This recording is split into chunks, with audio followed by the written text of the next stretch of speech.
আমি আজ অনেক দিন পর চলে এসেছি রান্না নিয়ে। তো আজকে কি রান্না করছি চলুন আপনাদেরকে দেখাই। আজ রান্না হবে ময়া মাছ, আলু দিয়ে, ছিম দিয়ে, মূলো দিয়ে, আর হবে পুঁটি মাছ সর্ষে বাটা দিয়ে। চলুন শুরু করা যাক। প্রথমে এরকম পরিমাণ মতন তেল নিয়ে নিয়েছি। এটা হচ্ছে মাছ চচ্চড়ি, ময়া মাছ দিয়ে আলু দিয়ে মাছ চচ্চড়ি। আর এটা হচ্ছে এই কড়াইয়ে হচ্ছে আপনার আলু শুধু মাছের পাতুরি, সর্ষে পুঁটি মাছের পাতুরি। চলুন করা শুরু করি। প্রথমে ফোড়নে দুটো মাছেই আমি অল্প করে একটু কালো জিরা দিয়ে নেব। দেখুন অল্প করে, বেশি দিব না। কালো জিরাটা দিয়ে নেব এই যে এইভাবে। তারপর আমি দিয়ে দেব দুটো মাছেই টমেটো বাটা। আমি এখানে নিয়েছি একটা, মানে যেটা সবজি, এটাতে একটা বড় টমেটো, একটা বড় পেঁয়াজ। যেহেতু আমার অল্প সেখানে অল্প পেঁয়াজ, বড় একটা টমেটো আছে, আর একটা হচ্ছে বড় পেঁয়াজ আছে, আর লঙ্কা আছে। যে যেরকম ঝাল খাবেন সে সেরকম দেবেন। আর এটাতে আছে ছোট, মানে মাঝারি কারি করে দুটো পেঁয়াজ, লঙ্কা, টমেটো, দুটোতে একই মশলা যাবে, কোনো ফারাক নাই মশলার। ওটাতে কম মশলা, পেঁয়াজ বাটা কম হবে, যেহেতু ওটার মাছটা অল্প, তাই দুটো মাছেই আমি সমান স্বাদ মতন লবণ আর হলুদ আমি দিয়ে নেব। পরিমাণ মতন হলুদ যতটা লাগবে যে তরকারিতে, সেই হিসাবে আমি দুটোতেই দিয়ে নিলাম। জানি একটা একটা করে দেখালে ভালো হতো, কিন্তু আজ আমি দুটো তরকারি একসাথেই করব, কারণ আমার আজ প্রচুর দেরি হয়ে গেছে, কিছু করার নেই। চলুন রান্না শুরু করা যাক।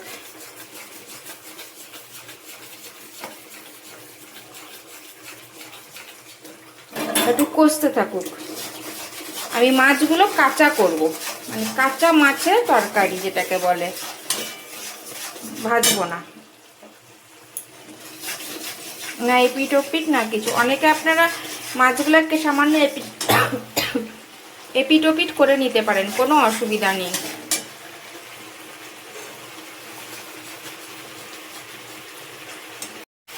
ভালো করে মশলাগুলোকে কষিয়ে নেব।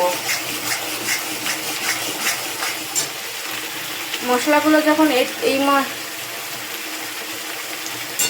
মশলাটা যখন একটু তেল ছেড়ে ছেড়ে আসবে,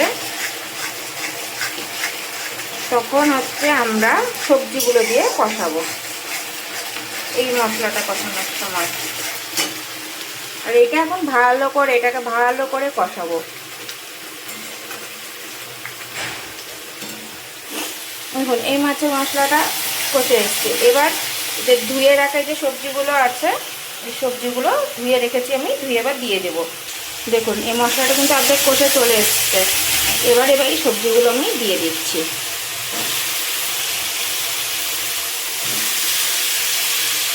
সবজি দেওয়ার পর সবজি দিয়ে আমি এবার এটাকে কষবো, কারণ আমি আগে লবণ হলুদ সব দিয়ে দিয়েছি।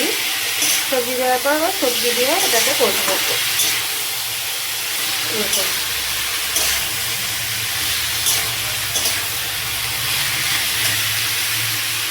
এই মাছটাকে ভালো করে কিন্তু কষতে হবে, না হলে কিন্তু টেস্ট হবে না।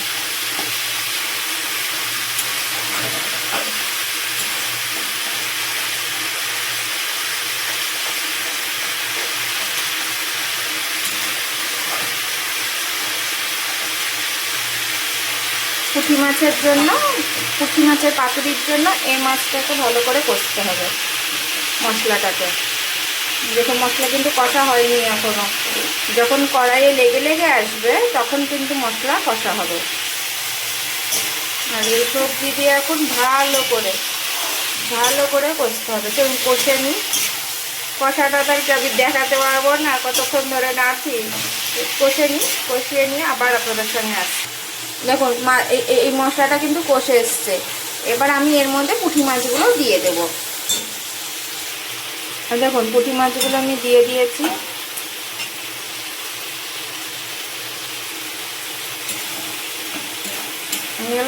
একটু নাড়ব। এই দেখুন মশলাটা দেওয়ার পর এভাবে এখন কষতে হবে মাছটাকে।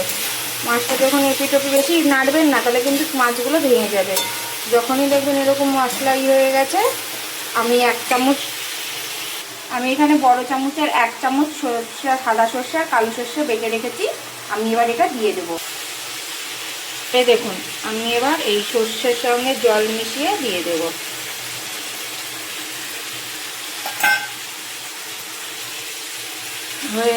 আমার হয়ে গেল যে মাছের এইতে মাছটা। এবার আমি এর মধ্যে একটু ধনে পাতা অ্যাড করে দেবো। হয়ে গেছে। আপনারা যে যেরকম ঝোল খাবেন সে সেরকম দেবেন। আমি এটা শুকাবো এখন। মাছটা ফুটতে সেদ্ধ হতে একটু সময় লাগবে। আমি একটু জলটা একটু বেশি দিয়েছি, একটু শুকাবো, দিয়ে একটু মাখা মাখা করবো। দেখুন এই মাছ তরকারি দিতে কিন্তু আলু সব কষে এসছে। এবার আপনাদের ময়া মাছটা দিয়ে দিতে হবে। ভালো করে কষে এসছে। দেখুন আলুগুলো আপন ইচ্ছা ভেঙে যাচ্ছে, সেদ্ধ হয়ে গেছে, কি সুন্দর কষে গেছে, নিজেরাই বুঝতে পারবেন। দেখুন এবার আমি মাছটা অ্যাড করে দিচ্ছি। চলুন এই দেখুন আমি এবার মাছটা অ্যাড করে দিয়েছি, দিয়ে হালকা করে নেড়ে দেবো। কারণ ময়া মাছ তো খুব নরম হয়ে যাচ্ছে, নরম মাছ ভেঙে গুঁড়ো গুঁড়ো হয়ে যাবে না হলে।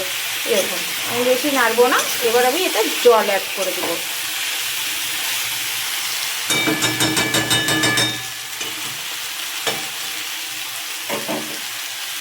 দেখুন না, আমি জল দিয়ে দিয়েছি পরিমাণ মতন। তরকারি সব সেদ্ধ হয়ে যাবে, মাছও সেদ্ধ হয়ে যাবে। আমি এবার এতে ধনে পাতা দেবো। ধনে পাতা কুচিয়ে দিয়ে দেব। একটু রস রস রাখবো। এটাও গামাখাই করবো, কিন্তু একটু রস রস থাকবে মাছটা। এখন আমি এটা ধনে পাতা অ্যাড করে দিয়েছি। এবার এটা ফুটছে, ফুটে নিক। ফোটা হয়ে গেলেই মাছটা আমার হয়ে যাবে। জলটা শুকিয়ে গেলেই, ঝোলটা শুকিয়ে গেলে আমার মাছ রেডি। দুটো মাছেই আমি দিয়ে দিয়েছি। মাছ কিন্তু হয়ে এসছে। আপনারা যারা মনে করবেন এই যে এইরকম ঝোল ঝোল রাখবেন, তারা রাখতে পারেন। আমি যেন আরেকটু শুকাবো, কারণ আমি ভাতটা শুধু ডাল দিয়ে খাবো, তো তাই জন্য আমি আরেকটু শুকাবো।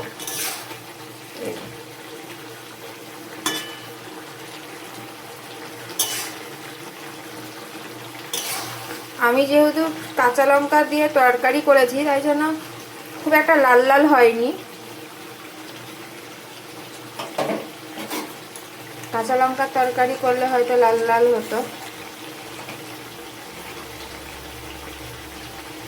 কাঁচা লঙ্কার তরকারি না বলে লাল লাল না।